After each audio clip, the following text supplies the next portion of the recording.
Ադրբեջանում են ու պատրաստվում են ամեն ինչ անեն, որ Հայաստան գան եւ ես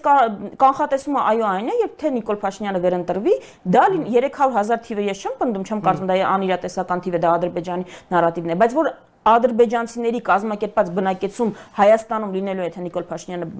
վերընտրվի, դա պարզից պարզ է։ Ինչու է, ասեք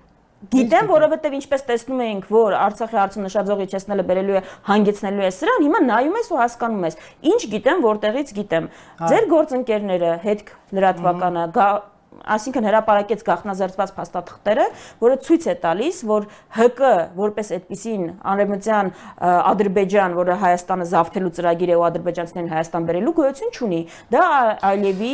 աշխատակազմից ֆինանսավորվող, չէ, մի վարքան ավարտեմ, ֆինանսավորվող ընկերություն է, կազմակերպություն է, որը Ալիևի աշխատակազմն է հոգում այդ ՀԿ-ի բոլոր ծախսերը, կոնֆերանսներ, կազմակերպելուց հիմա կգասենք Ալիևի աշխատակազմը։ Այդ ծրագիրը ինչի է իրականացնում։ Անցած տարի նոյեմբերին տեղի է ունեցել ՄԱԿ-ի ամենամյա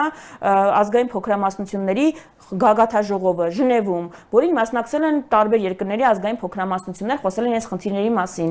Ադրբեջանի պատվիրակները կազմակերպված դարձյալ խոսել են Հայաստան իրենց բնակեցման վերադառնալու չենք խոսում, ամբողջ հարցը հենց այդ է, որ պետական որևէ հակադարձող օրակարգ, այդ խորհրդաժողովին ՄԱԿ-ի նկատի ունեմ, բանակցություններին, որևէ միջազգային հարթակում չկա, կա միայն այն, որ եթե մենք խոսենք մեր իրավունքներից, դա վտանգում է Հայաստանը, ու չեն ասում, բա այդ դեպքում եթե մենք մեր իրավունքներից չենք խոսում, այս ադրբեջանական պահանջներին ոնց խոսքը դիվանագիտական դաշտում դիմագրավելու մասին է, ոնց ենք դիմագրավելու, եթե ես ասում չենք դիմագրավում, գալու է այդ, որ իրականություն է դառնում, ինչպես իրականություն դարձավ Տավուշից զորքերը ետ քաշելը։